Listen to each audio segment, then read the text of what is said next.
discussões importantes também envolvendo o mercado financeiro e uma das principais discussões do momento, que é em torno da inteligência artificial, gente. Mas quando a gente conecta tudo aqui, a gente traz um recorte muito interessante. A gente já está de volta com toda a nossa audiência para falar um pouco sobre a sustentabilidade dos investimentos em torno da inteligência artificial. A gente que sabe da alta da discussão, mas vê uma questão, inclusive tem uma arte que a gente tem separada aqui para trazer para vocês, muito interessante para a gente falar da valorização meteórica, de certa forma, das empresas de tecnologia, essa discussão que vem crescendo nas últimas semanas, mas o alavancamento de empresas como a NVIDIA, que a gente vê aqui no topo, que se tornou, inclusive, a primeira da história a romper a marca de 5 trilhões de dólares em valor de mercado, depois recuou novamente, mas a gente vê ali, está na faixa dos 4,57 trilhões, e o avanço de gigantescas também como a Microsoft, Meta, Alphabet aqui, que a gente vê na sequência desses lados, alimentando tanto o entusiasmo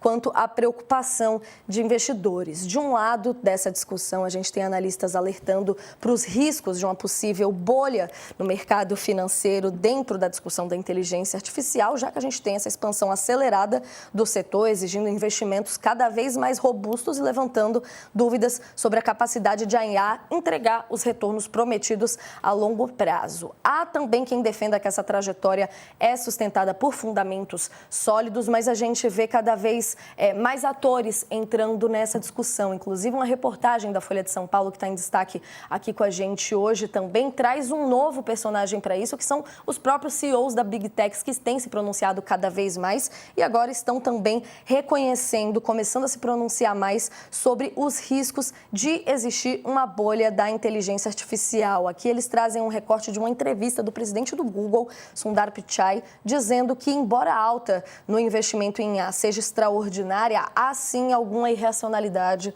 no atual crescimento desenfreado entre os executivos de Big Techs. O discurso como um todo é de que suas empresas têm tecnologia e caixa suficiente para atravessar eventuais turbulências, mas a gente vai entender um pouco mais aqui quais são esses sinais e por que essa discussão vem crescendo tanto, quais que são os riscos em torno dela. Eu tenho o prazer de receber para essa discussão o Gabriel Warian, que é analista-chefe da Cultura Capital, analista de investimentos, para ajudar a gente a entender esse setor. Queria agradecer pela sua presença com a gente aqui, Gabriel, e começar entendendo justamente quais são os sinais que deram início a essa discussão que já está se estendendo há um tempo e se consolidando cada vez mais. Como que a gente pode entender o panorama no momento e se existe esse risco mesmo dessa bolha da IA estourar? Bom dia.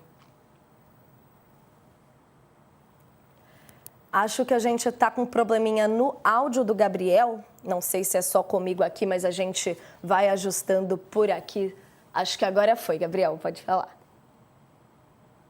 Bom dia, Natália. Bom dia a todos. Uma ótima semana para vocês.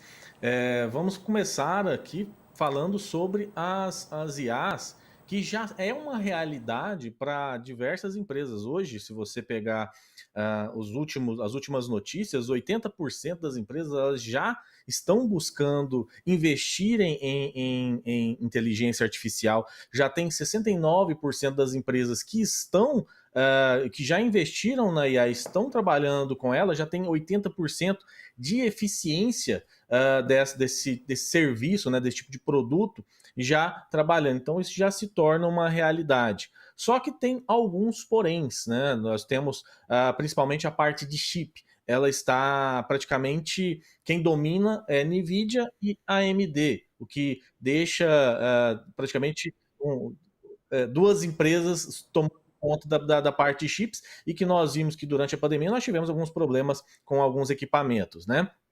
Outro ponto também, a grande concentração, aliás, uma alta porcentagem das empresas, como Alphabet, Meta, Amazon, Google, que estão trabalhando com IA, e tem 78% hoje da bolsa da Nasdaq, que é a principal bolsa de tecnologia do mundo, e já toma ali em torno de 50% do S&P, ou seja, qualquer queda, qualquer tropeço das inteligências artificiais ali vai ter um impacto muito grande nessas bolsas. E por isso, além do que foi dito, né, na reportagem, sobre estourar o ROI, né, o retorno do investimento ser demorado, Isso causa essa comparação com a bolha.com que aconteceu nos anos 2000, onde teve uma queda de 78% somente da Nasdaq na época. E sim, existe um risco real de ser uma bolha justamente por isso. Tem fundamentos mais sólidos, obviamente, né? Já tem receita real girando em torno de 3 bilhões somente a OpenAI em 2025, mas se esse ROI, esse retorno do investimento, ele for demorado, essa bolha ela pode estourar e fazer com que tanto o S&P quanto o Nasdaq sofrerem bastante. Muito importante o senhor trazer essa comparação aqui com a questão da bolha.com, toda a bolha da internet na faixa dos anos 2000. Queria até ajudar aqui, queria até para a gente trazer, acho que a gente ajuda a audiência, de certa forma, a entender a dimensão do que a gente está falando, Gabriel, trazendo esses comparativos históricos. Você trouxe, inclusive, aqui esses índices em torno da ICIP, que se devia às companhias do ramo. Lá na época, estava vendo aqui os dados do pico da bolha.com, 17% do desempenho do índice da Bolsa de Nova York se devia as companhias do ramo. Hoje a fração dedicada à IA já passa muito mais do que isso. Quando a gente tenta, de certa forma, contabilizar o impacto que pode dar, eu queria uma ajuda sua até para entender como que uma bolha se rompe. A gente aqui parte um pouco para as metáforas para dar essa tradução, mas como que ela se rompe e qual que pode ser a dimensão? Pode ser muito maior do que as outras no momento? Quais que são os riscos envolvidos nesse sentido? Vamos lá. Um dos pontos principais para os sinais de uma bolha, quando os valuations, quando os valores dessas empresas estão muito inflados. Se você tem uma empresa, né, que ela está projetado ali 1,5, vamos supor, os rivais lá da época do .com. A dívida dos data centers eram projetados ali em torno de 1,5 trilhões, né, para 2028, e o que logo no início já não aconteceu. Né? Existe o ponto também, então, ou seja, você tem uma empresa que é dito valer trilhões, vamos pôr a Nvidia, e ela não consegue entregar ou não consegue ter a receita suficiente. Tivemos agora, recentemente, a Nvidia até divulgou o seu balanço com mais de 30 bilhões de dólares de lucro, 60% acima, deu até uma acalmada no setor, né, sobre a questão da bolha, mas é de curto prazo. Sabemos que ainda há um risco. Outro ponto, concentração de risco. O mercado ele depende de poucas empresas, como eu falei para vocês. Duas empresas dominam os chips e está praticamente com Microsoft, Meta, Amazon, Google e algumas outras ali que tomam conta do mercado.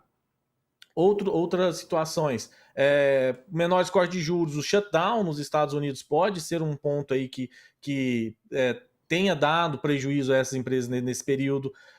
Escassez das GPUs, né, faz com que o preço caia. As empresas elas são questionadas até por esse otimismo extremo, e aí quando você tem essa escassez das GPUs que são utilizadas para todo o processamento da inteligência artificial, esse otimismo vira pessimismo, e aí já vem a previsão da bolha e a comparação com a bolha.com, né?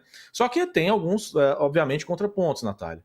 A demanda real, né? Ela existe, não tem, mesmo os valuations sendo altos, mesmo as empresas valendo muito, ainda tem fundamento e tem território para poder crescer. Então, tudo vai muito depender muito mais sobre esse retorno do investimento ser demorado ou não, para a gente ter uma tranquilidade um pouco maior. Um pouco dessas entregas reais, mas acho que no processo, quando o senhor explica aqui para a gente, me desperta um pouco a intenção que a gente sempre está vendo os mesmos nomes, né, Gabriel? Fala-se muito ali de investimentos circulares entre as mesmas empresas sempre. Eu queria entender um pouco qual que é o risco dessa teia, de certa forma, que se fala nos investimentos em torno da IA, como que isso pode ampliar o que a gente está discutindo aqui. Vamos comparar até um pouquinho com o que aconteceu na bolha.com. Hoje, a gente tem na Nasdaq as Magnificent Seven, né, as grandes sete: Apple, Microsoft, Nvidia, Amazon, Apple, Meta e Tesla. Praticamente toda essa concentração dessas empresas são 70% da Nasdaq. Ou seja, qualquer queda em uma delas como já aconteceu recentemente com Tesla, com a própria Meta, a Amazon, quando não entregou um resultado tão interessante em períodos anteriores, a gente vê uma queda muito grande. Essas mesmas empresas hoje representam em torno de 50% do S&P 500, que são as 500 empresas maiores lá dos Estados Unidos, né? E isso, em comparação à Bolha.com, na época eram 36%, hoje são 50%, ou seja, a gente tem um aumento muito grande e torna esses índices muito vulneráveis às quedas, né? Então, qualquer tropeço que houver, um balanço ruim de alguma dessas empresas grandes aí, das grandes sete, vai ter um grande peso, né, nesses índices e faz com que puxe toda a receita para baixo.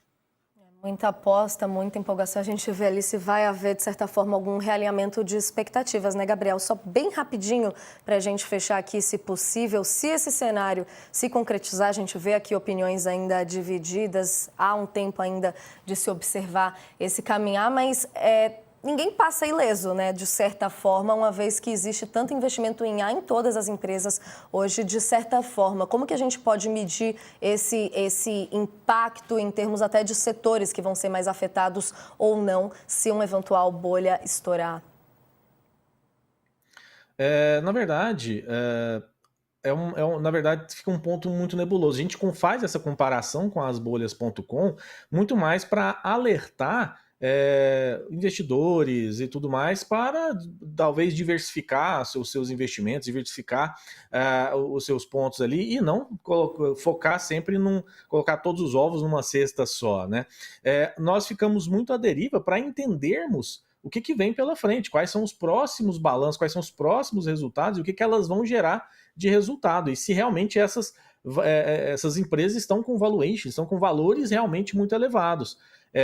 Nesse primeiro momento, após o resultado positivo, muito positivo, na verdade, de NVIDIA, que teve um crescimento de 65% em relação ao mesmo período do ano anterior, deu uma acalmada e deu uma tranquilizada, mas é aquela coisa, nós não podemos colocar